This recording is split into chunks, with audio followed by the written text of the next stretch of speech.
Hello everyone.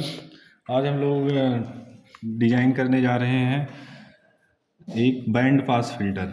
आज का practical है बैंड पास फिल्टर। इसमें हम लोग लो पास फिल्टर और हाई पास फिल्टर को कैस्केड करके, फर्स्ट ऑर्डर पैसिव लो पास और हाई पास फिल्टर को कैस्केड करके एक बैंड पास फिल्टर बनाएंगे, जिसकी जो फ्रीक्वेंसी रिस्पॉन्स है वो कुछ इस तरीके से है। उसकी lower cut off frequency 159 hertz और अपर कट ऑफ फ्रीक्वेंसी वो 8 किलो हर्ट्ज होगी। तो इस प्रैक्टिकल को करने के लिए जो है हमारा जो सर्किट है वो दो टू स्टेज कैस्केडिंग करेंगे, लो पास फिल्टर का और हाई पास फिल्टर का। इसमें जो हमें रिक्वायर्ड होगा वो 2 किलो ओम और 100 ओम का रेजिस्टेंस और दो 10 माइक्रोफैरेड के कैपेसिटर चाहिए। फंक्शन जनरेटर चाहिए इनपुट देने के लिए, फ्रीक्वेंसी डिफरेंट डिफरेंट फ्रीक्वेंसी का इनपुट देने के लिए, और डीएसओ चाहिए ऑब्जर्व करने के लिए। तो ये देखिए हमारा सर्किट सेटअप लगा हुआ है ब्रेडबोर्ड पे। दो रेजिस्टेंस, एक 2 ओम का, और ये देखिए 100 ओम का, और 10 माइक्रोफैरेड के दो कैपेसिटर। ये फंक्शन जनरेटर जिससे हम सप्लाई दे रहे हैं, अलग अलग फ्रीक्वेंसी का यहाँ से वेरी करके देंगे। और ये डीएसओ जिसमें हम आउटपुट देख रहे हैं। चैनल 1 पे येलो कलर का आउटपुट मतलब इनपुट है हमारा, चैनल 2 पे आउटपुट है। आउटपुट देखिए अभी 0 के बराबर है, क्योंकि हमने फ्रीक्वेंसी जो है 1 हर्ट्ज दी हुई है। कि आज के प्रैक्टिकल में जो हम देख रहे थे, लो पास फिल्टर और हाई पास फिल्टर की कैस्केडिंग करके हम जो है एक बैंड पास फिल्टर बना रहे हैं। तो लो पास फिल्टर में ये हमारा लो पास फिल्टर है। हमने पिछले प्रैक्टिकल में भी ये वीडियो पड़ी हुई है, आप लोग इसी चैनल में देखेंगे। तो डिजाइन किया था 2 ओम और 10 माइक्रोफैरेड का। अगर हम लो पास फिल्टर आरसी फिल्टर बनाते हैं तो उसकी कट ऑफ फ्रीक्वेंसी 7961 मतलब 7.9 किलो हर्ट्ज आती है। वहीं पे हाई पास फिल्टर अगर हम डिजाइन कर रहे हैं 10 माइक्रोफैरेड और 100 ओम के साथ, तो जो हमारा कैलकुलेशन होगा 1/2 पाई R2 C2 से, तो वो 159 हर्ट्ज आता है। तो हाई पास फिल्टर जो है हमारा वो 159 हर्ट्ज कट ऑफ फ्रीक्वेंसी का है, और लो पास फिल्टर 1/2 पाई RC, R का मान 2 ओम, C का मान 10 माइक्रोफैरेड, तो 7961 या 7.9 किलो हर्ट्ज आता है। तो लो पास फिल्टर की डिजाइनिंग डिटेल में हमने प्रैक्टिकल में कर रखा है। डीएसओ से हम चैनल 1 पे इनपुट देंगे लो पास फिल्टर के, और लो पास फिल्टर का आउटपुट हाई पास फिल्टर के इनपुट के तौर पे काम करेगा। और कटा जो ऑब्जर्वेशन है, जो कैलकुलेशन है, वो ये फार्मूला हमने थ्योरी में पढ़ा ही है। एफ कट ऑफ जो होती है, चाहे लो पास फिल्टर हो हाई पास फिल्टर हो, पैसिव फिल्टर में 1/2 पाई RC होती है। तो यहाँ R1 C1 2 ओम 10 माइक्रोफैरेड है, तो उससे कैलकुलेशन आगे आई 7961। मतलब जो हमारा लो पास फिल्टर है वो 7961 पे जो है कट ऑफ फ्रीक्वेंसी दे रहा है, और जो हाई पास फिल्टर है वो 159 हर्ट्ज पे दे रहा है। जब हम इन दोनों को कैस्केड कर देंगे तो ये हमें फ्रीक्वेंसी रिस्पांस मिलेगा, जो कि बैंड पास का होगा। उसमें जो फ्रीक्वेंसीज होंगी वो 159 हर्ट्ज से हमारा सिग्नल पास होगा, और 8 किलो हर्ट्ज तक का सिग्नल 70% वैल्यूज के साथ पास होगा। उसके आगे हमारा आउटपुट डाउन होने लगेगा। उससे कम फ्रीक्वेंसी पे 159 हर्ट्ज से कम फ्रीक्वेंसी पे भी आउटपुट काफ़ी कम आएगा, मतलब स्टॉप हो जाएगा। तो स्टॉप बैंड हमारा 0 से लेके 159 हर्ट्ज तक और 8 किलो हर्ट्ज से लेके इनफाइनाइट फ्रीक्वेंसी तक स्टॉप बैंड होगा, और 159 हर्ट्ज से लेके 8 किलो हर्ट्ज तक पास बैंड होगा। ये 159 और 8 किलो हर्ट्ज हमारे रेजिस्टेंस और कैपेसिटर के अनुसार है। जो हमने रेजिस्टेंस और कैपेसिटर चूज किया है लो पास फिल्टर और हाई पास फिल्टर का, उसकी वैल्यूज के अनुसार ये कैलकुलेशन से हमारा 159 और 7961 हर्ट्ज आया है। तो अब ब्रेडबोर्ड पे आते हैं प्रैक्टिकल पे। सबसे पहले देखिए ये लो पास फिल्टर बना हुआ है, पास मिलाना। ये रेजिस्टेंस 2 ओम का और 10 माइक्रोफैरेड का। इसका जो आउटपुट है वो इस दूसरे वाले कैपेसिटर पे आ गया है, हाई पास फिल्टर की तरह जो काम कर रहा है। और ये 100 ओम का रेजिस्टेंस, तो ये 100 ओम का रेजिस्टेंस और ये 10 माइक्रोफैरेड का कैपेसिटर। ये हाई पास फिल्टर, ये लो पास फिल्टर। लो पास फिल्टर कैस्केड कर दिया गया हाई पास फिल्टर से। यहाँ से हम इनपुट दे रहे हैं। ये देखिए फंक्शन जनरेटर से हमारा इनपुट आ रहा है इस प्रोब के थ्रू, और यहाँ पे हमने इनपुट दिया, और इनपुट दे के उसी को हम डीएसओ के चैनल 1 पे आउटपुट देख रहे हैं येलो कलर में। और आउटपुट जो है हम यहाँ पे चैनल 2 पे देख रहे हैं। यहाँ पे देखिए चैनल 2 पे देख रहे हैं आउटपुट, जो कि ब्लू कलर में है, यहाँ से हाई पास फिल्टर के आउटपुट से।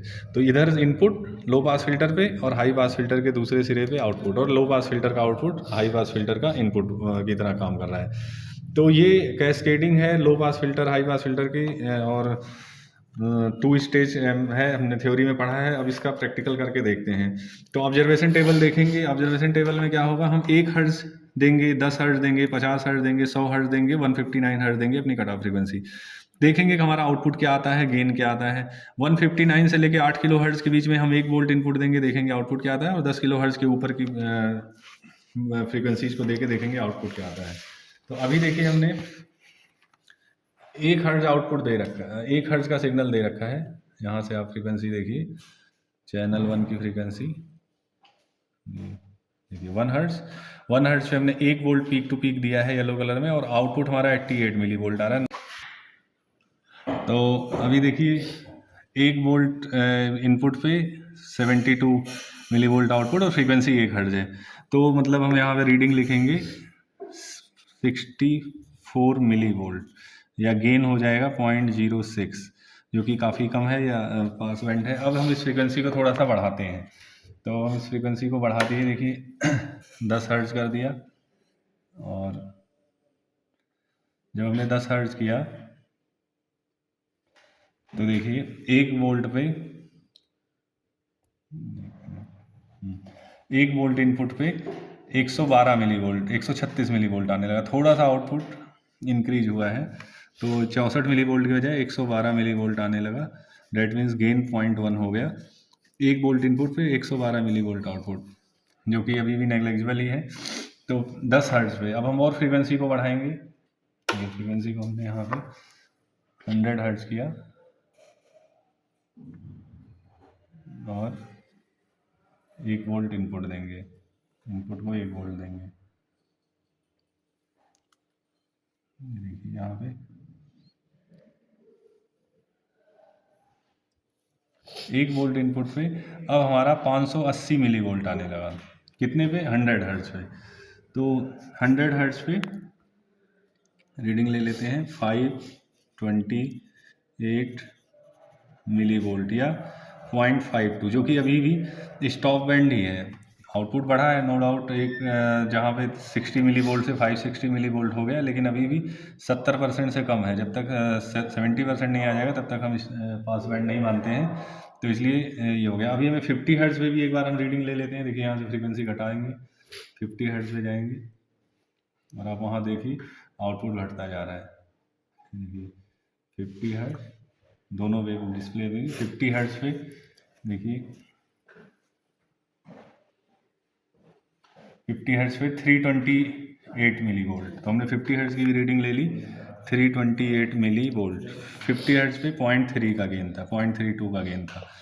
तो 64 मिली वोल्ट से 112 मिली वोल्ट हो गया, 328 मिली वोल्ट हो गया, 528 मिली वोल्ट, लेकिन 1 वोल्ट नहीं हुआ। इनपुट हम 1 वोल्ट दे रहे हैं, जब तक हमारा 1 वोल्ट नहीं होगा, या कम से कम 70% 0.7 वोल्ट नहीं हो जाएगा, तब तक हम स्टॉप बैंड मानेंगे। तो यहाँ पे इस समय अभी स्टॉप बैंड में हमारा आउटपुट आ रहा है। हर्ट्ज करते हैं, पास बैंड पे जाते हैं। तो 1 मिनट सेटअप लगाने दीजिए, पॉज कर।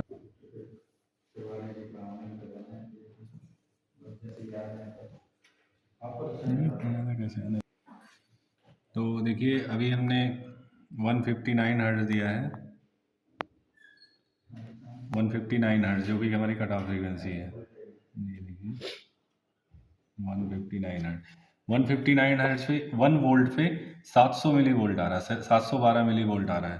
तो डेट मीन्स 712 मिली वोल्ट, या 0.71, जो कि कट ऑफ फ्रीक्वेंसी की शर्त भी यही होती है कि कट ऑफ फ्रीक्वेंसी हमारी जो पास बैंड जहाँ से शुरू होता है, एच फ्रीक्वेंसी जो होती है, वहाँ पे आउटपुट हमारा 71% के अराउंड आने लगता है, 70% के अराउंड आने लगता है। तो जो भी आने लगा है 1 वोल्ट पे हमें 0.71 वोल्ट मिल रहा है, मतलब गेन 0.71 का हो गया है। तो ये यहाँ पे देखिए 1 वोल्ट पे 700 मिली वोल्ट। तो ये कट ऑफ फ्रीक्वेंसी पे यही होना चाहिए, ये चीज़ हमने ऑब्जर्व करी। अब जब हम फ्रीक्वेंसी को बढ़ाएंगे, देखिए फ्रीक्वेंसी को थोड़ा थोड़ा बढ़ा रहे हैं, तो हमारा वही हमने देखिए 300 हर्ट्ज, 200 हर्ट्ज पे एक बार देख लेते हैं। 200 हर्ट्ज दिया, ये 200 हर्ट्ज पे जो है 752 आने लगा, जो कि आउटपुट और ज़्यादा बढ़ गया। देखिए यहाँ पे डिस्प्ले में 760 मिली वोल्ट आने लगा, 776 मिली वोल्ट के करीब आ रहा है। और जब हम और थोड़ा सा बढ़ाएंगे, देखिए 500 पे लेते हैं एक रीडिंग। हमने जब 500 पे रीडिंग लिया 1 वोल्ट पे, तो देखिए 912, सॉरी 1 वोल्ट के करीब आने लगा। 1.14 वोल्ट पे 1 वोल्ट, तो मतलब 1000 मिली वोल्ट हो गया या 1 वोल्ट हो गया, मतलब प्रॉपर पास बैंड हो गया, दोनों सिग्नल एक जैसे ही हो गए। तो ये पास बैंड की यही शर्त होती है कि अगर हमारा इनपुट और आउटपुट दोनों का वैल्यू लगभग बराबर हो जाए तो वो पास बैंड कहलाता है। तो पास बैंड 500 हर्ट्ज पे देखिए 1 वोल्ट इनपुट 1 वोल्ट आउटपुट। अब और ज़्यादा हम फ्रीक्वेंसी को बढ़ाएंगे, एक बार 800 पे आप लोग रीडिंग देखिए। 800 पे 1 वोल्ट पे 1 वोल्ट ही, तो दोनों आउटपुट बराबर है, इनपुट बराबर है, तो 1 वोल्ट पे 1 वोल्ट ही आउटपुट है। लगभग गेन 1 का हो गया या 0.9 का हो गया है। यहाँ भी 0.85 का गेन था, 0.75 का गेन था। तो इस तरीके से जब हम यहाँ पे गए और 5 किलो हर्ट्ज पे एक बार आपको एक आउटपुट दिखाते हैं। 5 किलो हर्ट्ज पे क्या है आउटपुट, 1 वोल्ट भी 1 वोल्ट दिया, तो सेंटर फ्रीक्वेंसी आ चुकी है। सेंटर फ्रीक्वेंसी के आगे हम जा रहे हैं, तो 5 किलो हर्ट्ज पे या 4 किलो हर्ट्ज पे एक बार देखते हैं। ये रहा 4 किलो हर्ट्ज। 4 किलो हर्ट्ज पे 1.27 पे 1.06 मिल रहा है। 1.27 पे 1.06, लगभग 0.9% मिल रहा है। अब जैसे जैसे हम और बढ़ेंगे आगे, देखिए हमने अभी 5.5 किलो हर्ट्ज दिया तो 824 मिली वोल्ट मिल रहा है। 5 किलो हर्ट्ज 5.5 किलो हर्ट्ज पे 824 मिली वोल्ट, मतलब पास बैंड है। जब तक 700 के नीचे नहीं आएगा तब तक हम पास बैंड मानेंगे। दोबारा से हम पास बैंड की तरफ घट रहे हैं। जैसे ही हम 8, अब हम एक बार पास बैंड फ्रीक्वेंसी दिखाते हैं आपको। 8 किलो हर्ट्ज है हमारी pass band frequency. Pass band frequency पे हम जाके 1 वोल्ट इनपुट देके दिखाते हैं। ये देखिए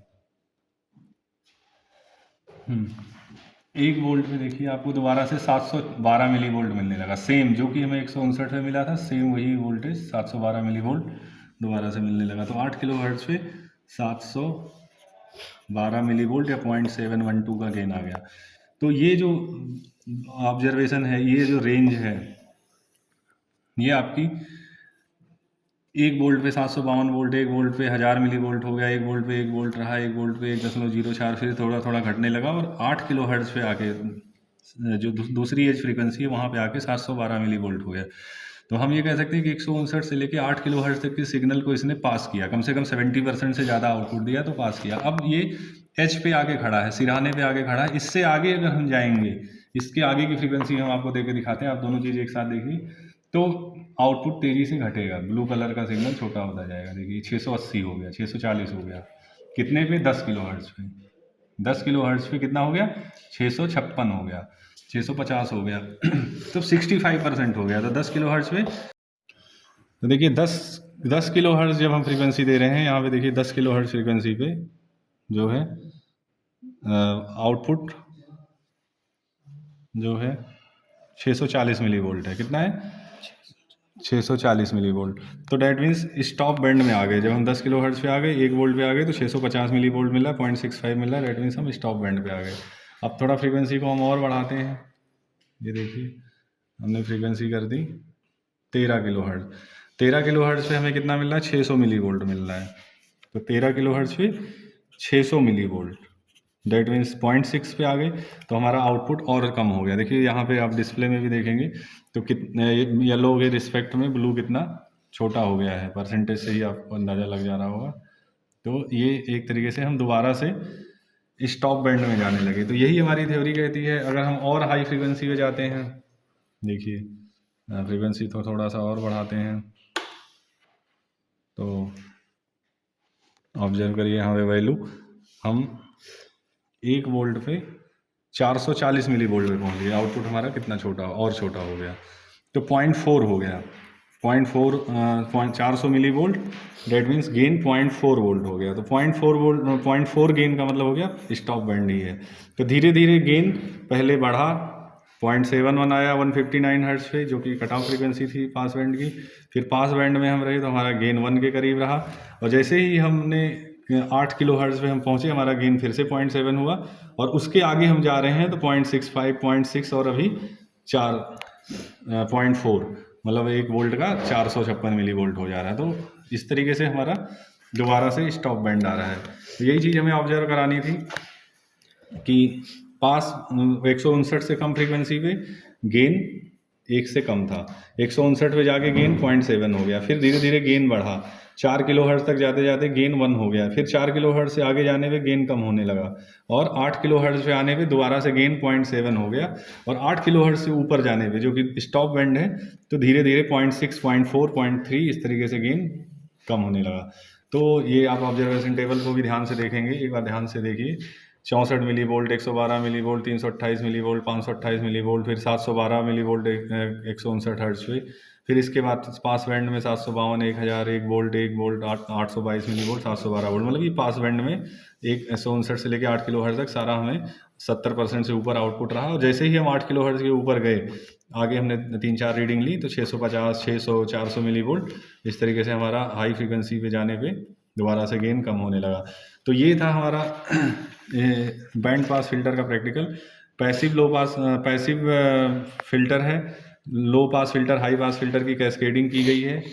देखिए दो, एक रजिस्टर, एक RC low pass filter, RC high pass filter, इनकी कैस्केडिंग की गई है। सर्किट में देखिए तो ये कैस्केडिंग है, और ये कैलकुलेशंस हैं कट ऑफ फ्रीक्वेंसी की 159 है और 796 हर्ट्ज। जो थ्योरी और प्रैक्टिकल में हमने कंपेयर किया तो हमें पता चला कि थ्योरी भी कह रही थी कि इन रजिस्टर और इन कैपेसिटर के साथ 159 हर्ट्ज और 8 किलो हर्ट्ज पे बैंड हमारे कॉर्नर फ्रीक्वेंसी होनी चाहिए। तो प्रैक्टिकल में भी हमें वही मिला, 159 हर्ट्ज पे ही हमारा आउटपुट 712 मिली वोल्ट हुआ, मतलब 71% आउटपुट में बदलाव हुआ, और 8 किलो हर्ट्ज पे आगे दोबारा से हम 70%, 71% आउटपुट पे आ गए। तो थ्योरी और प्रैक्टिकल में काफ़ी सामंजस्य है, दोनों चीज़ें एक दूसरे से मैच करती हुई हमने ऑब्जर्व करी इस प्रैक्टिकल में। सिंपल सा प्रैक्टिकल है, अगर कहीं भी हमें इंडस्ट्री में है डिजाइन करना है low pass filter, high pass filter किसी पर्टिकुलर फ्रीक्वेंसी का, तो हम इस फार्मूले के साथ जाएंगे, और इस फार्मूले के से हम रार और सी के वैल्यूज के अनुसार अपना डिजायर्ड फ्रीक्वेंसी का फिल्टर बना सकते हैं। अब एक दो एस्पेक्ट और जो ध्यान देना होता है, जैसे आपने ये लो पास फिल्टर बनाया किसी इंडस्ट्री में, रेलवे में, कहीं पे फिल्टर करनी है किसी फ्रीक्वेंसी को, तो आर और सी के मान से आपने 159 हर्ट्ज और 8 किलो हर्ट्ज का low pass filter, high pass filter की कैस्केडिंग से बैंड पास फिल्टर तो बना लिया। लेकिन एक चीज़ और ध्यान देनी होगी कि सिर्फ 10 ओम और 100 ओम या 2 ओम और 100 ओम को ही नहीं ध्यान देना है। ये 100 ओम का रजिस्टेंस है, ठीक है, लेकिन इसकी वाट रेटिंग क्या है इस पर भी ध्यान देना होता है। अगर ये जो हमने लिया है ये 1.2 वाट रेजिस्टेंस है, अगर ये जो ये इसमें सिग्नल जाएगा फिल्टर करते समय, अगर उसका पावर 1.2 वाट से ज़्यादा होगा तो ये रेजिस्टेंस जल जाएगा। यहाँ जो फिल्टरिंग हो रही है, अगर ये 1/2 वाट का रेजिस्टेंस है, 100 ओम का तो रेजिस्टेंस ये है, लेकिन उसके साथ साथ ये 2 वाट का भी आधे वाट का रेजिस्टेंस है। आधे वाट से ज़्यादा पावर इसमें होगी I²R या V/I का मान, तो रजिस्टर बर्न हो जाता है। तो साथ साथ में हमें जब भी हम कहीं रजिस्टर चूज करते हैं, कैपेसिटर चूज करते हैं, तो उसकी पावर पे ध्यान देते हैं। जैसे ये हमारा कैपेसिटर जो है 10 VA का है, तो 10 VA से ज़्यादा पावर इसमें होगी तो ये जल जाएगा। ये आधे वाट का है तो आधे वाट से ज़्यादा होगा तो जल जाएगा। अगर हमारी रिक्वायरमेंट 2 वाट की है, हमारी करंट इसमें से 2 वाट पावर बर्न फ्लो होनी है, तो हमें रेजिस्टेंस 2 वाट से ज़्यादा वैल्यू का रखना होगा। 100 ओम का तो रहेगा, वैल्यू तो 100 ओम ही रहेगी, लेकिन उसकी पावर रेटिंग 2 वाट रहेगी। अगर 5 वाट की ज़रूरत है तो हमें 5 वाट रखना पड़ेगा। तो हमारे जो रेजिस्टेंस मार्केट में आते हैं वो क्वार्टर वाट, हाफ वाट, 1 वाट, 2 वाट, 5 वाट, 10 वाट, इस तरीके से आते हैं। तो डिजाइन करते समय ज़्यादातर हम लोग आर और सी के मान पे निर्भर रहते हैं फ्रीक्वेंसी के अनुसार, लेकिन उसके साथ साथ उसकी वाट रेटिंग को भी ध्यान में देना है कि कितना सिग्नल का फिल्ट्रेशन हो रहा है, उसमें कितनी करंट जा रही है, I²R क्या होगा या V/I क्या होगा। तो V/I का मान कभी भी रेजिस्टेंस की वाट रेटिंग से ज़्यादा नहीं होना चाहिए। अगर ऐसा होगा तो क्या होगा, फिल्टर तो करेगा लेकिन थोड़ी देर में रेजिस्टेंस हीट होकर बर्न हो जाएगा। तो ये एक इंडस्ट्रियल एस्पेक्ट है, प्रैक्टिकल एस्पेक्ट है, जो कि हम साथ में डिस्कस कर रहे हैं। कि फ़िल्टर कहीं भी हम बनाएं या कहीं भी किसी भी सर्किट में अगर हम रेजिस्टेंस चूज करें तो रेजिस्टेंस की वाट रेटिंग पे भी ध्यान देना, सिर्फ उसकी वैल्यू पे ध्यान नहीं देना है। इसी तरीके से कैपेसिटर की भी वाट रेटिंग पे ध्यान देना है, वीए रेटिंग पे ध्यान देना। अगर वो कम अंडर रेटिंग का होगा तो कैपेसिटर या रेजिस्टेंस जल जाएगा। तो ये हमारा total band pass filter designing का प्रैक्टिकल था।